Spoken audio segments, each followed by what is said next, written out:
মশলা মুড়ি, ঘুগনি মুড়ি এসবের কাছে বাঙালি খুব দুর্বল। যতই ভাবি যে না না পেটের সমস্যা হতে পারে, খাবো না খাবো না, কিন্তু মশলা মুড়ি বা ঘুগনি মুড়ি এসব দেখলেই খেতে হবে, অল্প হলেও খেতে হবে। তো যাই হোক, আজকে সকালবেলা আমার টিউশন ছিল না, তাই হাতে সময়ও ছিল। আলু ভাজাটা করার একটা প্রসেস আছে এই মশলা মুড়ির সময়। আলুটা জাস্ট সিদ্ধ হয়ে যাবে, খুব কম তেল, দেখতে পাচ্ছেন বন্ধুরা, তেল ধরতে গেলে নেই।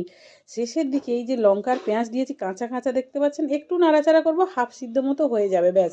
তারপরে এই আলু ভাজার মধ্যে গল গল গল গল করে কি ঢেলে দেবো বলুন তো? মুড়ি। এই মুড়ির প্রিয় আমি এত, ঘুগনি মুড়ি, এই যে মশলা মুড়ি, এগুলো আমার কাছে খুব প্রিয় খাবার। সত্যি বলতে বন্ধুরা, যে যে খাবার খেতে পছন্দ করেন সেটা তার সাধ্যের মধ্যে যদি হয় অবশ্যই খেতে পারেন। যে লোকে কি বলবে সেটা জানার কোনো দরকার নেই। আমার এটা পছন্দ, আমার এটা হজম হয় সহজে, আমি অবশ্যই খাবো। তো যাই হোক, ওসব লোকের কথা বাদ দিন। লোকের কথা বলে সময় নষ্ট করলে তো হবে না, লোকের কথা বলছি কেন, সেসব ভাবার জন্য তো আছেই।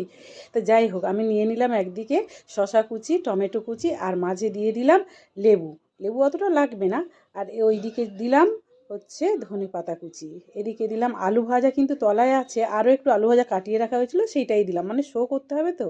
এইবার দিলাম চানাচুর। চানাচুরটা খেলে অনেকে সমস্যা হয় জানি, কিন্তু চানাচুর দিলে না এত স্বাদ বেড়ে যায়, কি বলবো বন্ধুরা।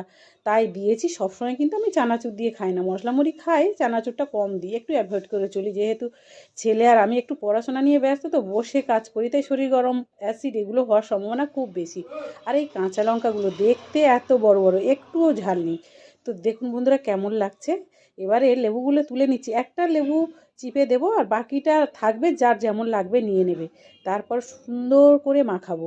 এর মধ্যে আর একটা জিনিস দিলে খুবই ভালো হয়, সেটা আমার হাতের কাছে আছে, অথচ দিতে পারলাম না, কারণ আমার ছেলে তেল খেতে একেবারেই চায় না, বিশেষ করে সকালের খাবার।